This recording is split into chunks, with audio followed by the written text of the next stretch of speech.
जय हिंद दोस्तों, स्वागत है आपका हमारे यूट्यूब चैनल बीएनसी क्लासेस में। हम लोग जो बात कर रहे थे फंडामेंटल राइट्स की, ठीक है। आर्टिकल 30 तक हम लोग कंप्लीट कर चुके हैं, ठीक है। आर्टिकल 30 के बाद आपका आता है आर्टिकल 31, ठीक है। और आर्टिकल 31 जो है वो आपका एक राइट टू प्रॉपर्टी था, ठीक है। और 44th कॉन्स्टिट्यूशन अमेंडमेंट एक्ट 1978, ठीक है। 44वें संविधान संशोधन अधिनियम 1978 के में इसे रिपील कर दिया गया, मतलब जो ये अधिकार है उसे ख़त्म कर दिया गया। और इसे आपका आर्टिकल 300A के अंतर्गत, ठीक है, इसे 300 क आर्टिकल के अंतर्गत इसे एक लीगल राइट बना दिया गया, ठीक है। तो जो आपका आर्टिकल 31 में जो राइट टू प्रॉपर्टी था, इसे हटा के अब इसको आर्टिकल 300A के अंतर्गत इसे एक लीगल राइट बना दिया गया, ठीक है।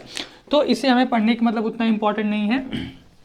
आर्टिकल 300A के अंतर्गत इसे एक लीगल राइट बना दिया गया है जो पर्सन को प्राप्त है, ठीक है। तो ये याद रखिएगा। इसके बाद हम लोग बात करेंगे आर्टिकल 32, ठीक है, राइट टू कॉन्स्टिट्यूशनल रेमेडीज, यानी कि संवैधानिक उपचारों का जो अधिकार दिया गया है हमारे संविधान में, ठीक है।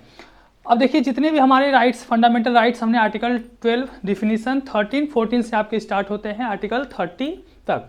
अब ये जो आपके जो फंडामेंटल राइट्स में जो अधिकार दिए गए हैं, ये अधिकार बेमानी होंगे, या हम कह सकते हैं कि इनका कोई भी मतलब नहीं हो अगर आपका आर्टिकल 32 न हो। यानी कि जितने भी आपके अधिकार हैं, उन अधिकारों को इन्फोर्स करने के लिए, यानी उन अधिकारों को लागू करने के लिए, अगर कोई एक, मतलब कह सकते हैं कि अगर उस अधिकारों को हम लागू ना करवा सके, सिर्फ कागज पे रहने वाले एक अधिकार मात्र हो जाएंगे अगर आपका आर्टिकल 32 न हो, ठीक है। संविधान सभा के, मतलब जब संविधान निर्माण का काम पूरा हो गया और उसके बाद जब जो हमारे father of constitution doctor Bhimrao Ambedkar, उनसे पूछा गया कि आप मतलब पूरे संविधान में से आप किस आर्टिकल को या किसको आप मतलब बेस्ट मानते हैं, तो अंबेडकर ने कहा था कि आर्टिकल 32 जो आपका अनुच्छेद 32 है, इसे मतलब कह सकते हैं संविधान का हार्ट और उसे मतलब आत्मा, the soul and the heart of the constitution, इसे कहा था डॉक्टर भीमराव अंबेडकर ने। अब क्यों कहा था, किस लिए कहा था, इसके बारे में हम लोग बात करते हैं, ठीक है।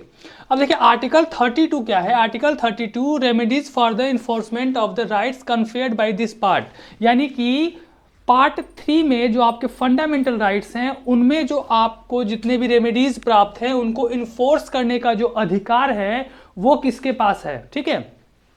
जैसे हम लोग पढ़ते हैं कि जो हमारा सुप्रीम कोर्ट है, जो उच्चतम न्यायालय है भारत का, उसे गार्जियन कहा जाता है।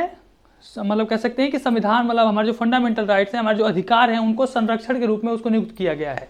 तो ये बात आती है आर्टिकल 32 से निकल कर आती है, ठीक है।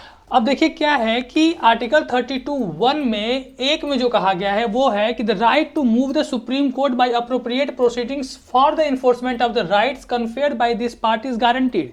यानी कि आर्टिकल 14 से आर्टिकल 30 तक जो हमारे अधिकार दिए गए हैं फंडामेंटल राइट्स पार्ट 3 में, उसको इन्फोर्स करने के लिए हम लोग सुप्रीम कोर्ट में जा सकते हैं, ठीक है।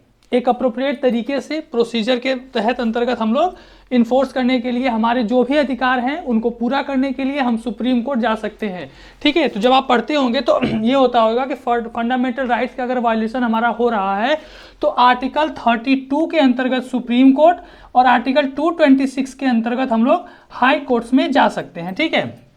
अब आर्टिकल 32 और आर्टिकल 26 के बीच में डिफरेंसेस क्या हैं, ये हम लोग बाद में बात करेंगे। अभी हम लोग आर्टिकल 32 को समझ लेते हैं। तो आर्टिकल 32(1) में ये कहा गया है कि अगर कि कोई भी हमारे फंडामेंटल राइट का अगर वायलेशन होता है इस पार्ट में, यानी कि पार्ट 3 में जो हमारे पास अधिकार प्राप्त हैं, हमको अगर उनका अगर मतलब कह सकते हैं कि वायलेशन हो रहा है, तो हम सुप्रीम कोर्ट जा सकते हैं उन अधिकारों को इन्फोर्स करने के लिए, करवाने के लिए, ठीक है। और सुप्रीम कोर्ट इन अधिकारों को, जो हमारे फंडामेंटल राइट्स हैं, उनको लागू करने के लिए क्या कर सकता है, तो ये आपका आर्टिकल 32 क्लॉज 2 में कहा गया है कि the supreme Court shall have power to issue directions और ऑर्डर्स और writs including writs in the nature of, ठीक है।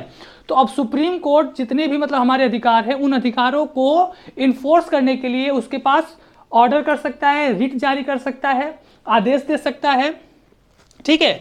और वो जो रिट जारी करेगा, जो ऑर्डर जारी करेगा, जो डायरेक्शन जारी करेगा, वो आपके 5 रिट हैं जिनका नाम है habeas corpus, mandamus, prohibition, quo warranto and certiorari. ठीक है, ये 5 हमारे कह सकते हैं कि ये रिट हैं। बंदी प्रत्यक्षीकरण, परमादेश, ठीक है, प्रोहिबिशन मतलब किसी चीज को बैन कर देना, क्यो वारंटो उत्प्रेक्षा, और सर्सरी।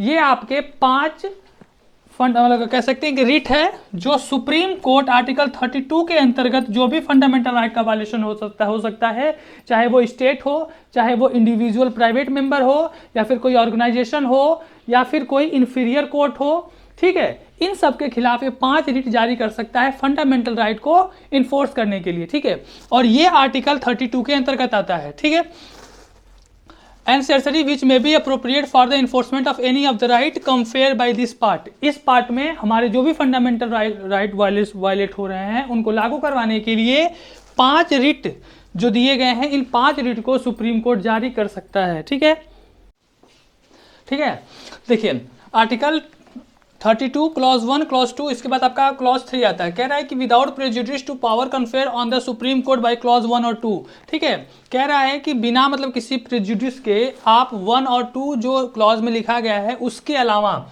यानी कि साफ साफ कहने का मतलब है कि जो रिट जारी करने का जो पावर है, क्या वो किसी लोकल कोर्ट को दिया जा सकता है? तो ये आपका क्लॉज 3 में लिखा गया है कि किसी भी लोकल कोर्ट को, ठीक है, लोकल जो कोर्ट हैं वो जो 5 रिट के पावर जो हैं सुप्रीम कोर्ट के पास, इन 5 को या इनमें से किसी भी एक को जो हमारी पार्लियामेंट है वो लॉ बना के वो दे सकती है। ठीक है, लॉ बना के, कोई कानून बना के इन 5 रिट को, मतलब 5 को या 5 में से किसी एक को, किसी लोकल कोर्ट को भी ये जारी मतलब पावर जो है वो दिया जा सकता है। ये आपका क्लॉज 3 में साफ साफ लिखा गया है। ठीक है, लेकिन सुप्रीम कोर्ट और हाई कोर्ट को छोड़ के अभी तक किसी भी लोकल कोर्ट के पास ये पावर नहीं दिया गया है। ठीक है, क्लॉज 4 कहता है कि जो आपके अधिकार दिए गए हैं, ठीक है, तो सुप्रीम कोर्ट जो है आपका, मतलब 4th में ये कहा गया है कि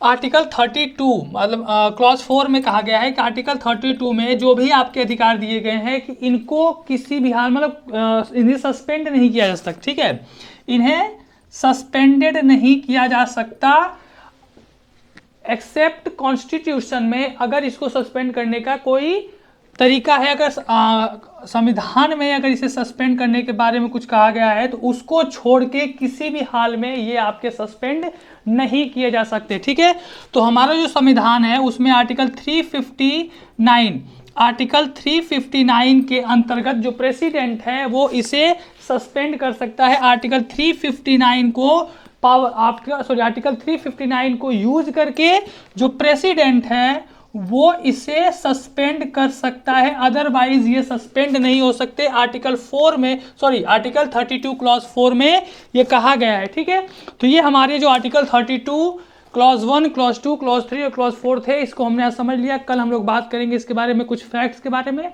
ठीक है, थैंक यू, जय हिंद।